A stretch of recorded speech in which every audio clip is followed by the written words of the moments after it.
Hola, yo soy Paloma y hoy os traigo un vídeo un tanto diferente. Y es que el pasado 2 de octubre tuve el privilegio de entrevistar a Pilar Méndez Jiménez, la autora de Los mares de la canela. Fue un directo que hicimos en Instagram. He tenido unos pequeños problemas por el peso y la amplitud del vídeo para poder descargarlo y pasarlo a YouTube para que los que no pudisteis asistir podáis verlo. Y no es la calidad que me hubiese gustado que disfrutaseis, pero bueno, por lo menos así vais a poder verlo y espero que os guste tanto como a mí me gustó poder hablar con ella. Muchísimas gracias y empezamos. Muchísimas gracias por estar por aquí, a todos los que os estáis uniendo. Hola, Paloma. Hola desde Hanoi, ¿qué tal? Muy buenas, muy buenas. Lo primero, muchísimas gracias por atendernos desde Vietnam. O sea, sí, estamos realmente surcando los mares. Sí, aquí al ladito de los mares de la canela, de verdad. Para poder ponernos en contacto y con tu agenda. O sea, Dios mío, tener aquí a una autora y embajadora para mí es todo un honor. Y nada, el honor es mío, al contrario, el honor y el placer es mío, porque de verdad que yo disfruto mucho este contacto con los lectores, porque cuando salió Los mares de la canela tenía que haber salido en abril de 2020 y estaban todas las librerías del mundo cerradas, que digo, ya es mala suerte, pero luego dije también, digo, bueno, el día que me den el premio Nobel será una anécdota preciosa para mi discurso de aceptación, ¿sabes? Entonces, bueno, pues desde entonces, luego se acabó publicando el 15 de julio del 2020, hace ahora ya un poco más de un año, y el 29 de agosto estaba aquí ya, con lo cual o lo hacía digital todo o si no era muy complicado. Y bueno, pues la verdad es que también por ese lado pues está saliendo todo muy bien, con lo cual yo esto desde aquí, desde Hanoi, lo agradezco mucho y lo disfruto mucho, o sea que gracias a ti.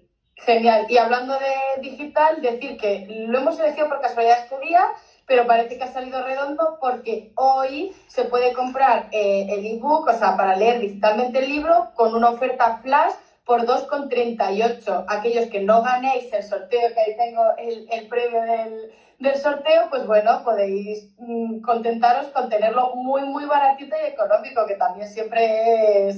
Siempre ayuda, siempre ayuda. Sí. Para animar aún más. Sí, me gustaría pues eso, preguntarte un poco, a lo mejor que hablásemos con cuidadito para no hacer ningún spoiler del libro, claro. sobre todos estos temas. Entonces, para mí, lo primero es, ¿cómo se te ocurrió la idea de este libro, de esta mezcla de países, de culturas, de la canela? ¿Cómo salió a relucir todo? Pues a ver, yo entonces vivía en Singapur, ¿vale? Vivía en los mares de la canela, los mares Decir que de vez en cuando vamos a tener un poco de dificultades con la conexión porque estamos bastante lejos la una de la otra. Vamos a tener un poquito de paciencia porque vuelve a aparecer. Yo antes he estado hablando con ella por WhatsApp y desapareció un poco, pero volvía a aparecer. Si vemos que estos fallos continúan y todo eso, a lo mejor tenemos que desconectarnos y volvernos a conectar. Vamos a ir viendo qué tal va. A tener la segunda novela. Nervios. Con esto ya te tenemos otra vez con nosotros. Que se nos cae un poco. A ver dónde me he quedado. Es que a veces desde tan lejos pasa. Aunque me ha pasado desde Madrid también, ¿eh? Sí, nunca se sabe. Hay veces que estando más cerca es peor. Entonces, ¿hasta dónde habéis escuchado? Que no sé dónde. Nada, que justo en ese momento estabas viviendo en Singapur. En Singapur. O sea, estabas en pleno Mar de la Canela. Exactamente. Entonces yo ya había escrito mi primera novela, pero estaba sin publicar, ¿vale? Y entonces pues quería escribir la primera no tiene lugar en Asia y era del siglo XX, digamos, ¿no? Pero entonces, bueno, pues yo entonces digo, bueno, yo ahora voy a ver si escribo la segunda, ¿no? Y me quería imponer a mí misma un reto para que me motivara más, ¿no? Y en ese reto pues dije, bueno, que sea una novela histórica. Y pues la verdad es que viajando tanto como estaba viajando por Asia, pues era evidente que tenía que estar en Asia. Y en todos los viajes que hice muchos, me he recorrido prácticamente todo Asia, me quedan 2 o 3 países por recorrer nada más, Uno de los viajes que hice, y además muy consciente, fue a Vigan, en Filipinas, en el norte de Luzón. Y cuando estaba allí, en un viaje, allí es muy típico hacer un paseo en calesa, las calesas típicas del siglo XVI. Vigan es la ciudad colonial española mejor conservada en Asia, ¿no? Es como, para que nos hagamos una idea para los que no han estado, pues que es como la Cartagena de Indias asiática, ¿vale?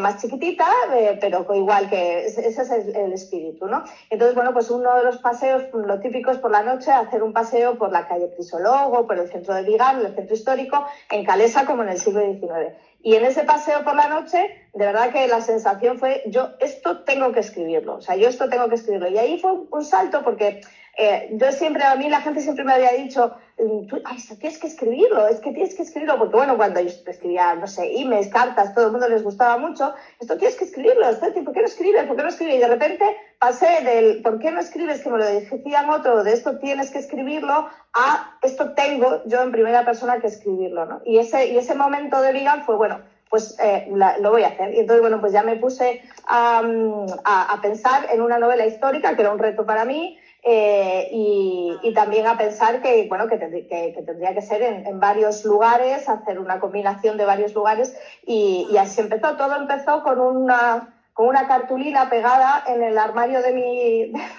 dormitorio, con 3 círculos concéntricos. Uno puse Filipinas Vigan, otro era en Galicia y otro era en el sur de China, ¿no? En Guangzhou, hoy en día es Gulangyu.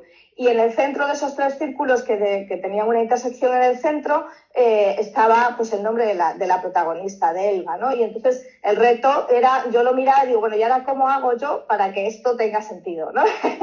Y entonces, bueno, pues poco a poco fue cogiendo forma. Sí, porque tardaste mucho, ¿no?, en escribir el libro. Lo que es el primer borrador de escritura pudo ser más o menos, una cosa es empezar a pensar en él y otra cosa es empezar a escribir, ¿no? Sí. Empezar a pensar en él, pues aproximadamente, no sé, yo creo que fue hacia primavera, por el mes de marzo, y empezar a escribir, ya empecé a escribir en el mes de junio, ¿no? A la vuelta de un viaje que hice a España, a Galicia, que yo ya iba con eso, entonces fui a España de vacaciones y cogí a mi familia, la parte de mi padre y de la familia es gallega, y dije, nos vamos de excursión a Galicia. ¿Por qué? Yo, porque quiero que vayamos de excursión. Y yo ahí lo que iba era, sobre todo, a documentarme más, ¿no? Y entonces a la vuelta ya empecé a escribir. O sea, empecé a escribir alrededor de junio y la terminé de escribir en julio del año siguiente. O sea, tardé más o menos un año en escribir el primer borrador. Y luego, pues hice a lo mejor, yo qué sé, 4 revisiones o una cosa así, o una más grande, una mayor revisión, que es como la segunda vuelta, es donde hago más revisión, y las otras, pues es más bien de detalles, de afinar, cuando ya la editorial la coge y entonces le damos una vuelta juntos y pues por aquí, pues se revisa, etc. Vale, total, pues, para quien no se haya leído la novela, es una de las cosas que a mí más me ha llamado la atención, es lo bien documentada que está. Es que te llama la atención, pero no solo la parte histórica, geografía, luego, que es una cosa que a mí siempre me gusta en los libros, son las costumbres, pues todas esas costumbres, pues de cosas filipinas, de cosas chinas, de tradiciones, de cómo preparan comida, de cómo se visten, cómo describes ciertas blusas, ciertas cosas. A mí eso es una cosa que siempre me ha gustado. Claro, la parte gallega sí te llama la atención, pero como la tenemos ahí más cerquita, pues claro, a mí no me llamó tanto. Pero la otra parte, y es una cosa que yo cuando he hablado de tu novela siempre lo comento por cómo me ha llamado y cómo me ha gustado. También yo estudié en su momento biblioteconomía y documentación, entonces estuve yendo para casa porque es algo que yo decía, digo, o esta chica se ha puesto a investigar un montón o tiene un equipo que le ha ayudado o cómo lo ha hecho. Yo solita. Yo pues solita. Sí. De puro curiosa que soy, Pues mira, pues sí, es verdad que hay mucho trabajo de documentación en la elaboración de la novela y yo tengo como muchas vías de documentación para la novela, pero las podemos dividir en 2 grupos. Hay una documentación que es, digamos, estática, de estudiar, de buscar en internet, de leer, pues, y que además hay una parte que la hago antes, y otra parte que va surgiendo según voy escribiendo, ¿no? O sea, pues por ejemplo, estoy escribiendo y de repente se quita el sombrero. Y ya me quedo así, no, quita el sombrero, ¿qué sombrero? Porque en esa época, en ese país, en ese siglo, en esa región de ese país, ¿vale? Porque no es lo mismo una región que otra, que entonces ya me pica la curiosidad y entonces ya me meto y entonces acabo leyéndome, pues encuentro una autora que tiene un estudio. Yo en esto estoy súper agradecida a todos los historiadores, porque claro, yo bebo de ellos, yo cojo todo, aprendo de ellos constantemente, que es una de las cosas más bonitas de escribir la novela, es que yo aprendo mucho en el proceso, ¿no? También. Y entonces esa es una parte, la documentación, digamos, más estática. Otra, y por lo que tú te referías a lo de las tradiciones, a eso le puse mucha atención, porque claro, si tú sitúas una novela en el siglo XIX en el norte de Luzón, pues no vale hablar de cualquier lugar de Filipinas. Es una cultura y una tradición específica y locana en el norte, que no es la misma que la tagala, que puede ser más del centro, ¿no? Entonces, hoy en los días de Internet, la verdad es que no somos conscientes de toda la información que hay disponible. Entonces, yo me meto, he encontrado maravillas. Entonces, por ejemplo, una de las maravillas que encontré fue en la Biblioteca Digital Miguel de Cervantes, una obra de 1882 escrita por el hijo de Leona Florentino, que es uno de los personajes de la novela, la madre de la literatura femenina filipina. Su hijo escribió una obra que se presentó en 1882 en la exposición aquí en Madrid sobre Filipinas, y en esa es un compendio de cultura ilocana y de tradiciones ilocanas, y entonces ya es fascinante, y ahí también había poemas de su madre, y es fascinante porque, claro, te encuentras, por ejemplo, la historia de Añagaló, ¿no? Como el creador del mundo en esa cultura. Entonces, y ahí cogí muchísima información, pero luego también hay una parte, eso es la parte, digamos, más estática, ¿no? Esa la hago sentada, mirando y todo, y luego hay una documentación que es dinámica, porque los tres lugares en los cuales tiene lugar la acción de los mares de la Canela, yo los he visitado personalmente. Todo el primer chispazo de la novela surge en Vigán, ¿vale? Luego me voy a Galicia, a Vilascura. Vilascura existe, y Rosende, que es el pueblo de al lado, la aldea de al lado, son mis familias originarias de allí, y entonces pues yo quería ubicarla más o menos en un lugar que yo hubiera visitado. Estuve en el monasterio de Santo Esteban, estuve paseando por los bosques, porque necesito esa sensación, para transmitir al lector la sensación de estar en el lugar, porque a mí me gusta que cuando el lector lo lea, que se sienta allí, ¿vale? Que huela lo que yo huelo, que sienta la humedad, que sienta la lluvia. Entonces, para eso yo tengo que sentirlo yo, porque si no lo siento yo, siempre creo que aunque me lo pueda inventar, nunca llegará tan sensorialmente, ¿no? Yo sí que me gusta mucho que haya cierta experiencia sensorial en la lectura, ¿no? Y entonces, pues yo recuerdo pasear al anochecer por los bosques de la Ribera Sacra, intentando hacer nota mental y memoria de las sensaciones del bosque, ¿no? De los helechos, de cómo huele, de la temperatura que hace, ¿no? Y después, por ejemplo, también hay mucha documentación que surge cuando fui a Gulangyu, a Kulangsu, en el siglo XIX, se denominaba Kulangsu porque era el nombre en Hokkien, que es el lenguaje de esa zona al sur de Fujian, y hoy se llama Gulangyu, pero es una isla que existe, que es patrimonio de la humanidad, que se puede visitar, pero que tiene números clausus, porque está muy, muy protegida, porque es muy bonita, la verdad. Y esto fue muy curioso también, porque cuando yo elegí Kulangsu como el lugar de la novela, yo a priori lo que quería era una isla en el sur de China, no sabía cuál, ¿no? Y no quería que fuera un sitio muy conocido, es decir, no quería Hong Kong, no quería Macao, quería un sitio en el sur de China, pero que no fuera muy conocido. Entonces me metí en Google, o sea, en Google Maps, y entonces me fui a Google Maps, y entonces digo, pues mira, esta, a ver, aquí se llama Gulangyu, pues muy bien, Gulangyu. Cuando ya estaba escribiendo de repente dije, uy, en el siglo XIX no se iba a llamar así, porque Gulangyu seguro que es mandarín, que es ya del siglo XX, vamos a buscar cómo se llamaba entonces. Entonces, bueno, y luego la curiosidad, la verdad es que la escritura de los mares de la Canela ha estado jalonada de lo que yo le llamo muchos momentos mágicos, y uno de esos momentos mágicos es que pues yo me fui de viaje a Nepal, y entonces estaba en el avión de Singapore Airlines. Iba a ir estaba muy ilusionada, me iba a la Annapurna, a ver la Annapurna, y entonces cojo la revista de a bordo y según la voy a abrir, la portada de la revista de a bordo de Singapore Airlines era Gulangyu. Singapore Airlines abre vuelo directo con Gulangyu, y entonces claro, fue como, espero que me quedo con esta hoja, porque claro, o sea, esto es una señal divina. Lo voy a añadir al puesto de los círculos. Bueno, se nos está cortando otro poquito, aprovecho para recordaros que hoy hay una oferta flash en Amazon para coger el libro en versión digital por 3,83, no, 3,83, 3,38. No, 2,38. 2,38. Es que como te quiero preguntar por el 3, has sido obsesionada con el 3. Con el 3, sí, con el 3 también. Entonces, bueno, por terminar un poco lo de la documentación, en esos viajes hay una fuente de documentación que a mí me parece súper interesante, primero porque, bueno, busco libros allí, localmente, ¿no?, sobre el lugar, que también hay mucha más información más directa, pero sobre todo los guías locales, ¿no? Los guías locales para mí son una fuente humana, ¿no? Es una fuente de documentación humana, porque les pregunto por sus costumbres, por su familia, porque me cuentan su vida, y de ahí cojo muchísima inspiración para la novela. Entonces, me encanta charlar con los guías, muchas veces viajo sola, a veces viajo con amigos, otros con familia, pero me gusta mucho viajar sola porque me fuerza a esa relación con la gente que me voy encontrando, con los guías, con las personas del lugar donde voy, y ahí aprendo mucho más, ¿no? Entonces estás mucho más ávido de relacionarte con los lugares y las personas que te encuentras. Yo ahí he de decirte, me gusta mucho viajar, viajo bastante, al principio viajaba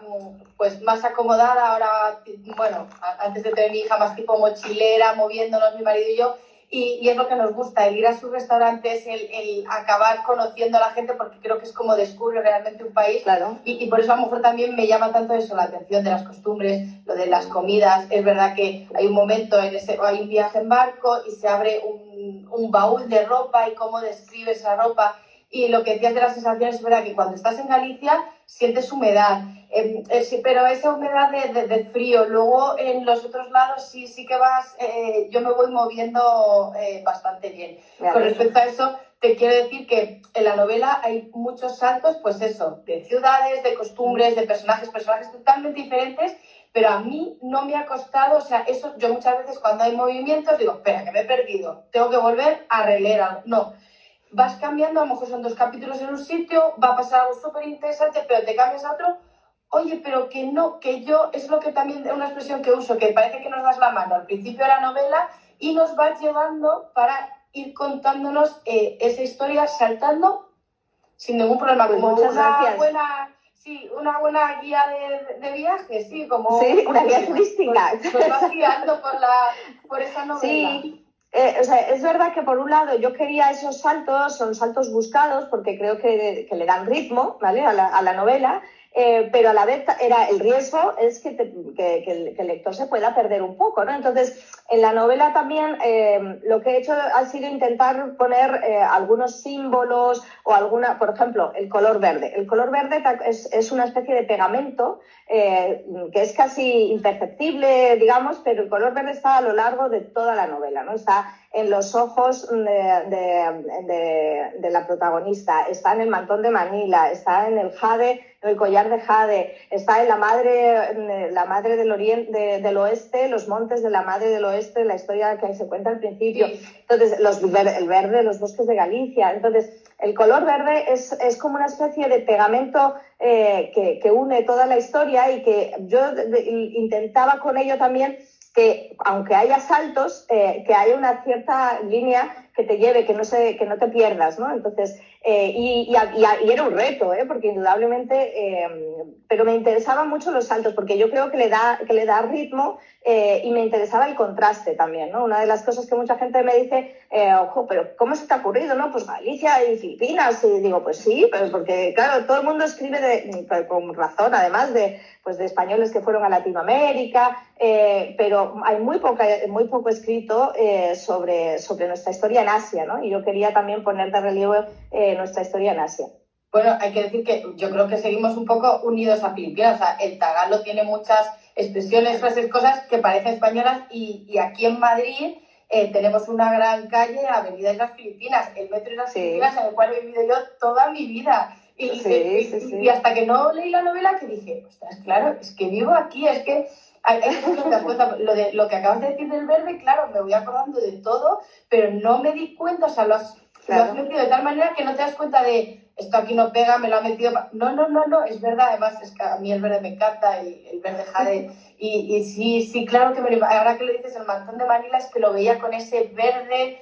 Sí, claro, lo va. El mantón de Manila existe. El mantón de Manila, además, es un pequeño recuerdo a mi abuela materna, que me dejó en herencia un mantón de Manila verde a mí. Entonces, bueno, pues es un recuerdo personal que yo quería meter ahí para que quedara para mí. Claro, esto me encanta porque yo antes solo leía los libros y ya está, pero ahora que estoy más metida en esto, hablas con más autores, lees mucho lo que dicen, ves esos detalles y es como que vuelves a revivir el libro, lo ves ya diferente, te unes más, sí, o sea, te llega, como digo yo, más al corazoncito por estas cosas, y esto, esto es oro puro que estoy descubriendo aquí. Sí, o por ejemplo, pues otro detallito de estos, es un personaje terciario, ni siquiera es un personaje secundario, es un personaje terciario que aparece en la parte de Galicia, Pedro Santalla. Pedro Santalla es el nombre de un bisabuelo mío. Entonces, hay pequeños guiños a mi familia, hay pequeños guiños que ellos identifican cuando los leen, pero que nadie más sabe, que no es mi historia, ni mucho menos, ni la historia de mi familia, pero hay pequeños guiños para que cuando ellos los lean se den cuenta que estaba pensando en ellos, ¿no? Entonces, sí, eso me gusta hacerlo. Y bueno, pues sí, es que a mí también me pasa lo mismo que a ti, pero a mí me pasa charlando con vosotros y con los lectores, porque yo siempre digo que la novela es del autor hasta que se publica, pero el momento que se publica deja de ser del autor para convertirse en la novela de cada uno de los lectores, ¿no? Porque cada lector la vive de una manera distinta, cada uno le gusta. A mí por ejemplo, esta novela, que es una novela muy coral, que tiene más de 12 personajes, siempre me gusta mucho hacerles una pregunta siempre les digo, a ver, ¿cuál es el personaje que más te gusta? Y es muy divertido porque yo saco muchas conclusiones de la persona según le guste más un personaje o le guste más el otro. Así que a los que nos están viendo, que nos pongan ahí a ti y a mí cuál es su personaje favorito para que lo podamos ver. Cuando publiqué la reseña de tu novela en Instagram me lo preguntaste, cuál era mi personaje favorito, y pensé, le va a parecer raro porque todo el mundo va a decir la protagonista, uno de tal, y yo sin embargo me fui a uno de los secundarios, me fui a Monk, que me llamó mucho la atención, que para mí, si haces una sinopsis, o sea, ya se me ha olvidado, un spin-off, por favor, haz un spin-off de Monk, porque no quiero hacer spoilers, pero a lo que se va a dedicar y lo que va a hacer me llama muchísimo la atención. Ese momento en el barco de la bolsita con el clavo de los... Sí. Eso me pareció como... ¿Y de dónde sale esto? Esto lo tengo que probar cuando me duelen las muelas. Esto es una cosa que me llama mucho la atención. Mon es un personaje que no es la única. Hay algunas personas que les gusta mucho, porque es un personaje que genera también cierta ternura. Es un personaje que hoy en día, entonces no se sabía, claro, pero hoy en día pues podríamos clasificar que sea alguien que esté en el espectro no me sale la palabra.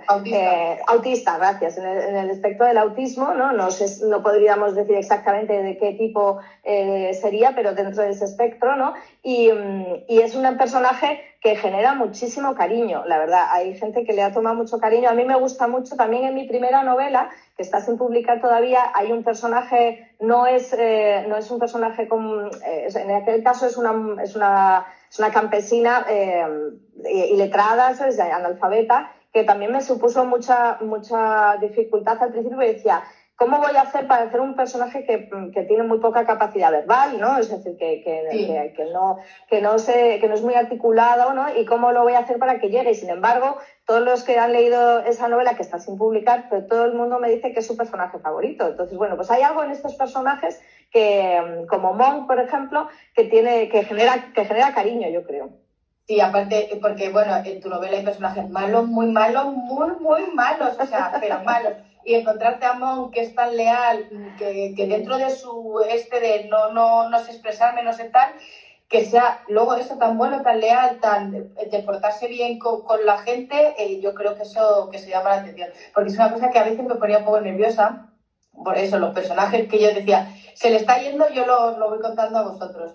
Y también que a veces pensaba, Dios mío, si esto se arreglaría con que escribieses una carta y contases eso, o fuese si hablases con esa persona, pero entonces nos quedamos sin libro. Y es que entonces no hay historia.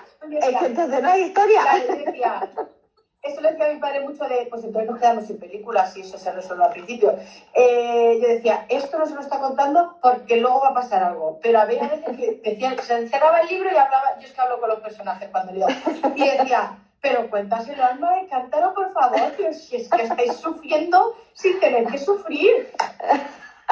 Bueno, es que las novelas los protagonistas de la novela tienen que sufrir, en eso consiste, en darles mala vida. A mí al principio me daba un poco de pena, pero ya luego me di cuenta que no, que es que mi trabajo es hacerles pasar penurias y ver si consiguen salir de ellas airosos o no, ¿no? Ya, hay momentos que yo me enfadaba, o sea, no me parecía, sí, o sea... Por ejemplo, a ver, dime cuál. No, pues a ver, todo también en Galicia, cuando sí, claro. Nuestra protagonista quiere estudiar y no la dejan porque es mujer, la ponen en el peor banco, bueno, yo ahí me enfadaba. También, claro, en Filipinas sí que veíamos que les dejaban a lo mejor escribir un poco más, o sea, estudiar, podían dedicarse a escribir, pero aún así sí que no lo llevaban bien y tal. Sí, porque...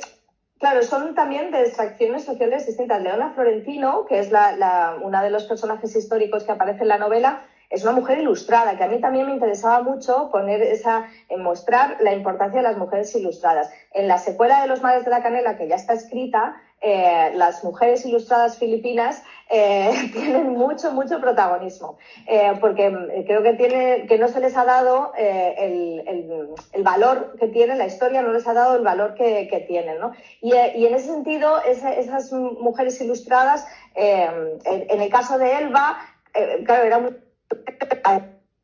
Se nos ha ido un poquito, a ver si... Sí, parece que ya nos va volviendo. Estamos como que sí, pero que no, te escuchamos, pero no.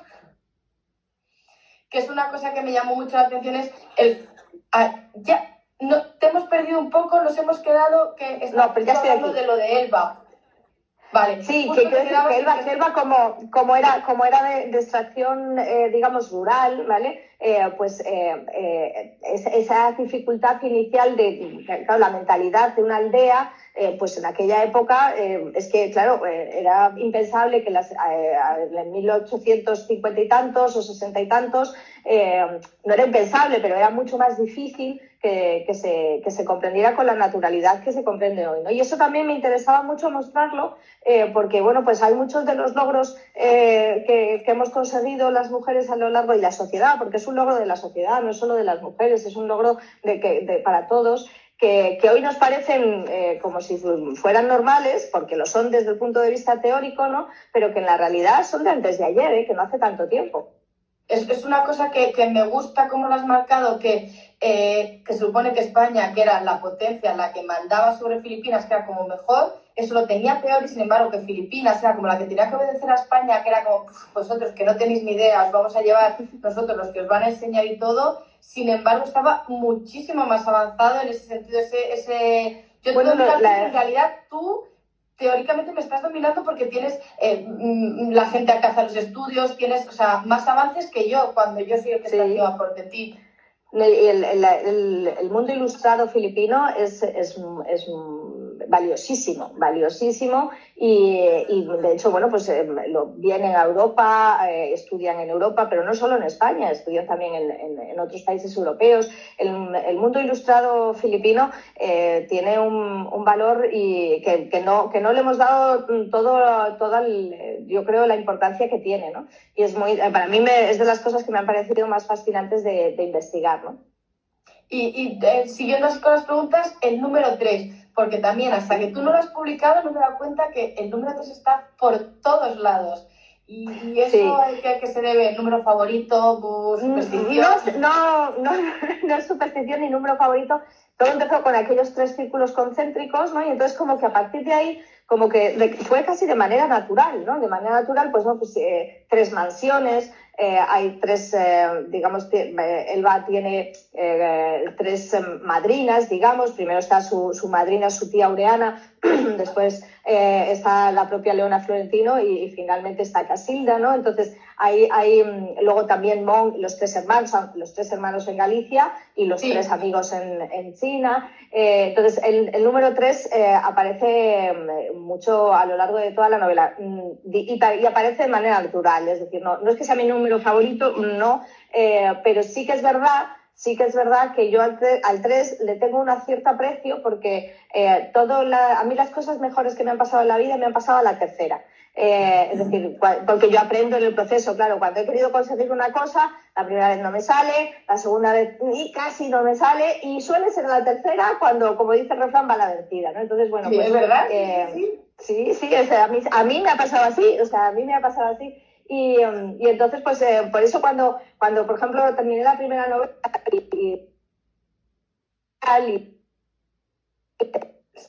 nos ha ido un poquito otra vez. A ver si vuelve pronto. Esta es la primera, vamos a por la tercera, ¿no? Entonces, el 3 yo creo que es un número que, espera, que a mí me ha ido bien. Un segundo. Vuelvo. ¿Ya estoy aquí? Vale, te nos has ido un momentito y no te hemos escuchado del todo. Estabas diciendo que te pasó algo con el número 3 cuando fuiste a hacer tu primera novela. Exactamente, sí. La primera novela yo la publiqué y le interesó a Planeta y estuvimos hablando con Planeta y me hicieron comentarios pero finalmente pues no llegamos a un contrato, ¿no? Y entonces, pero a mí eso no me desanimó porque como yo ya tengo interiorizado, al contrario, dije, hombre, pues estos señores de Planeta, que son una editorial súper importante y que se dedican a esto profesionalmente, les ha gustado al punto de molestarse en leérsela y hablarlo conmigo y hacerme comentarios y tal, y pues algo tendrá, porque era mi primera novela, ¿no? Yo en aquel momento no sabía si lo que escribía tenía algún valor o no, ¿no? Y entonces dije, pero sin embargo, como yo lo del 3 lo tengo muy metido, dije, pues no pasa nada, pues vamos a hacerla por la segunda y ya a ver si llega a la tercera. Y al final, bueno, llegó a la segunda, pero fue la tercera editorial. Cuando se enseñamos a la tercera editorial. O sea que todo, el 3 no deja de aparecer. Sí. Así que la siguiente novela que es la secuela de Los mares de la canela sería mi tercera novela escrita. Tiene que traer mucha suerte la secuela a la puerta. Vamos a seguir promocionando esta segunda, que vuelvo a repetir, hoy oferta Kindle Flash, para los que no ganéis el sorteo, la vais a tener por 2,38, ya lo voy diciendo bien, durante todo el día para comprarla. Yo me la leí en digital y la verdad que muy bien. O sea, no es de estas que notas gran diferencia. Bueno, a ver si yo soy amante del papel, pero como no podemos tenerlo en todos los sitios. Y bueno, y es práctico porque yo que viajo mucho, pues es que reconozco que es que el Kindle, bueno, ya el pobrecito mío lo tengo un poco estropeado, pero la vida que le doy, pero es que gracias al Kindle es comodísimo para todo, para viajar y para todo, es comodísimo. A mí también me gusta mucho el papel y muchas veces y sobre todo en mi novela me hace mucha ilusión tenerla entre las manos en papel, ¿no? Yo creo que, además no es por nada, pero es que la portada que es súper bonita. Es súper bonita. Y voy a cogerlo un segundo. Es súper bonita. Yo, las cosas como son, es de los más aciertos de la publicación. Claro, está ideal. No por delante, sino también por detrás. Sí. Yo cuando la vi me quedé emocionada porque, bueno, no solo te emociona, ¿no? que se publique tu novela, pero que cuando la vi tan bonita dije, qué bonito, porque la verdad es que yo siempre pensé que tendría que haber un barco, yo les mandé ideas, ¿no? Les mandé una fotografías que yo tengo del barco y entonces, pero vamos, los diseñadores hicieron un trabajo maravilloso, la verdad que les estoy súper agradecida porque ha quedado preciosa. Sí. Yo decir que este primero lo vi así en una librería en los escaparates, sí, lo vi bonito, y luego ya oí hablar de él, de qué iba la historia y todo, y fue cuando me interesó para leérmelo. Qué suerte. Sí, la verdad que sí. Que he tenido yo. También te iba a decir que tú, con lo que tienes que viajar y que cada vez que viajas a lo mejor tienes que mover tu casa contigo, lo de tener todos tus libros, complicado. Sí, muy complicado. Y entonces ya he renunciado a ello porque, o sea, de hecho me he vuelto un poco minimalista porque, bueno, viajando tanto, la verdad es que uno yo creía que con los años la siguiente mudanza iba a ser más fácil y no. Cada mudanza que viene es igual de rollo. Entonces ya viajo con poquísimo, ya intento no movilizar mi casa porque hoy en día hay de todo prácticamente en todas partes y, hombre, movilizo. Sí que me llevo unas cajas de libros, esas siempre, los que tenga entre manos en esos momentos. Y, por ejemplo, ahora para escribir la secuela de Los mares de la canela, ya tenía una serie de libros que yo había comprado y que estaba investigando con ellos. Esos obviamente me los traje para poder continuar. Pero no me llevo todos los libros porque si no me muero y sobre todo porque hay muchas circunstancias a veces que dificultan las cosas. Ahora, por ejemplo, me venía además en medio de la pandemia, era muy complicado llegar, entonces, bueno, pues ya desde hace mucho tiempo, por ejemplo, a Singapur, me fui a vivir a Singapur con una maleta y un portátil, así, nada más. Una maleta que encima y un es eso, portátil. tú como embajadora, cada vez que te mueves, o sea, a puntos totalmente diferentes, sí. Países alejados, que no es como me estoy moviendo 3 calles más para allá porque encuentro una cosa mejor. No, pero yo ya he llegado a la conclusión de que además otra de las cosas que es muy sana es, yo me voy con muy pocas cosas, una maleta y un portátil. Fui a Singapur y dije, en Singapur hay de todo, pues o sea, no necesito más que una maleta y un portátil. Y la verdad, luego volví con más cosas, eso sí, regresé con más cosas.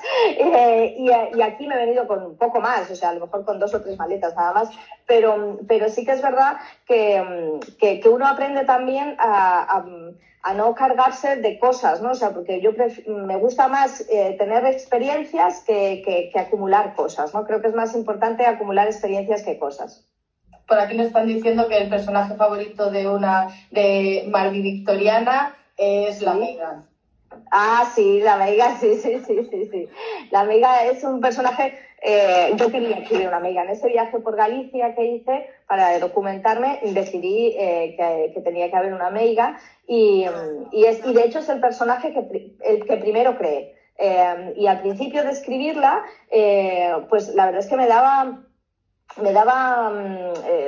empezó a coger mucho cuerpo, ¿no? Y estuve dudando, digo, ¿qué hago? ¿Le hago protagonista o no? Y de repente ya llegué a la conclusión de que no podía ser protagonista, que tenía que ser personaje principal, es decir, es personaje sin el cual la novela no sucede, pero no es el protagonista, no es el que lleva la acción, ¿no?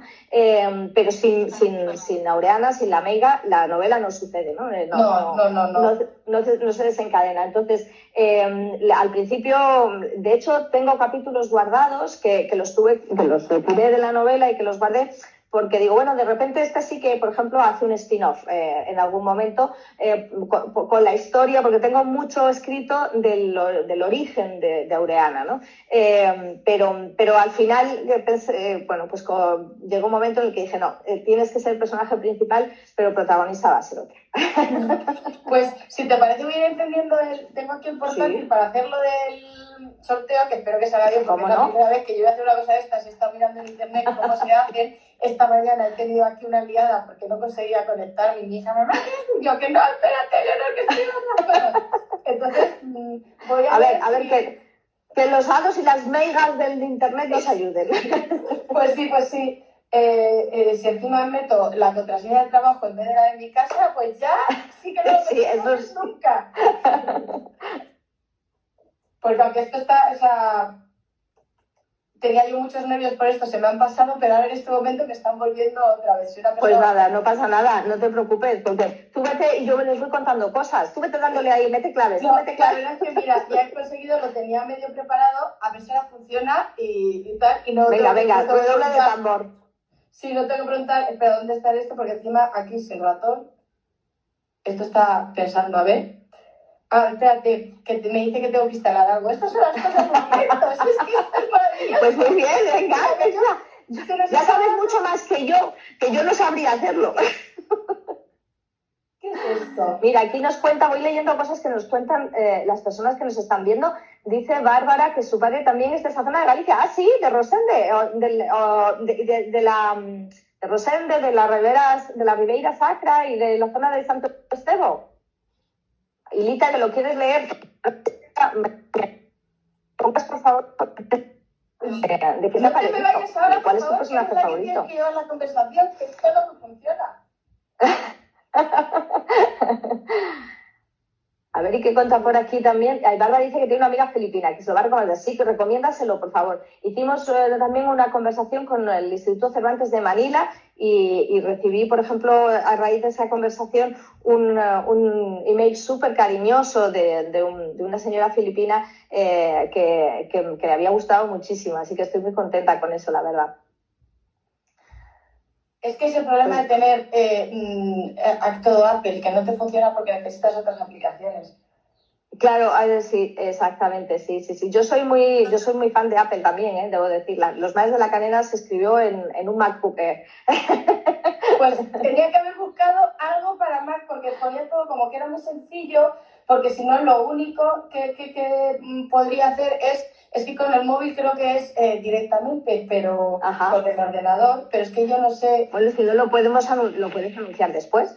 Si no es lo que voy a hacer, voy a intentar hacerlo con el móvil, porque tengo Hola, ganas. Sergio. Porque te ponen por ahí. Sergio, ¿cómo estás? Porque son como diría la frase de siempre, son las cosas del directo, que yo pensaba que lo tenía preparado, pero me había dado miedo dar a Start, por si acaso de repente lo sorteaba antes y me decían que es un tongo, pero no, bueno, no sé, son las cosas de estar todavía empezando. Os lo prometo que no va a ser tongo. No, yo intentaré, si no lo hago ahora, lo hago cuando esté mi marido con su móvil, grabar como lo hago yo, haremos, aunque quede chapucero, pero así ya tenemos también, como tú dices, la anécdota para cuando dé el premio claro. Nobel, yo la anécdota cuando siga esto tal, ¿qué tal? Resumen de tu primer año, pues no sé hacer sorteos. Pero oye, que todos los problemas sean como este, que esto tiene arreglo y que no, ya veréis cómo aparece, o sea, que todo llegará. Un poquito más de intriga, esto es para darle un poquito más de intriga. Intriga y dolor de barriga. Pues yo creo que podríamos ir eso, pues cerrando, de verdad, Pilar, muchísimas gracias. No, el placer ha sido mío.